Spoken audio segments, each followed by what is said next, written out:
A Chinese company is building a new city from scratch, just off the coast of Singapore. Not even the land the city will stand on was there when it started. But they're not starting from nothing in terms of funding. The project is supposedly backed by $100 billion. The idea is to create a private city, a city run entirely by a corporation and entirely for profit. The security, roads and mass transit system will all be financed by investors and customers, not by taxpayers. I first heard of Forest City when I walked by the sales gallery in Singapore by chance. The posters did what they were designed to do and pulled me in, where a sales agent greeted me. He explained that the first island has been completed already and offered to drive me there for free and give me a personal tour. So of course I went there, and I must admit that I'm intrigued. Even the scale model was big enough to impress me. Most of the city is still under construction, but there's already a little mall with some shops, an hotel, and a little park with a pool.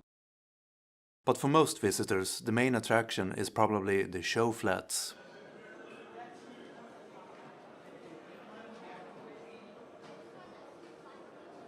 They market the city as a new Singapore, but it's not going to be a mere imitation. It is, after all, a unique opportunity to take it to the next level and allow chewing gum. A real example of how they plan to improve on Singapore is the traffic problem. The solution is simple: drive it underground. The surface will be reserved for pedestrians, golf carts and a monorail line between the islands. Forest City is being built in Malaysia, where there's a lot more crime than in Singapore. To compete, there must be an island of security with strictly controlled entry points. It will almost be like a separate little country, but it's really more like a club than an actual country. A club for people who want to live the same lifestyle and are willing to bet their own money on the city's reputation. The incentives should go a long way to prevent conflicts from rising, but it doesn't mean they can't happen. Residents could violate the rules in numerous ways. Play the music too loud, sully the seats, or take a piss in the pool. But if they do, there's a formal contract to fall back on.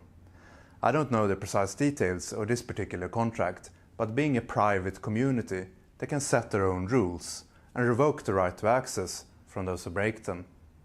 They can't lock offenders up, but they can lock them out. It's the other way around in ordinary cities like Stockholm. Take the subway, for instance. No matter how bad the passenger behaves, he can never be blacklisted and banned from returning.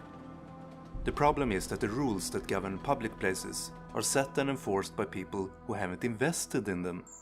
It wasn't an owner who wrote a code of conduct or failed to uphold it.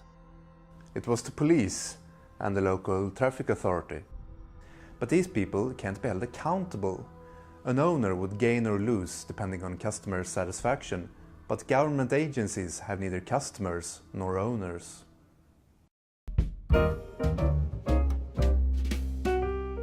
The future is looking bright for private cities. As Western Europe continues to decline, increasing numbers of Europeans will start looking around for another place to go. That's a golden opportunity to build private cities for them in other parts of the world. Take a German family, for instance.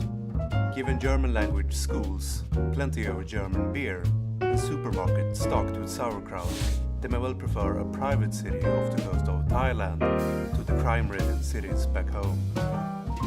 Of course, not everyone would welcome the sudden influx of faraway peoples, but these migrants would only come after having been invited, and would only stay as long as they can pay.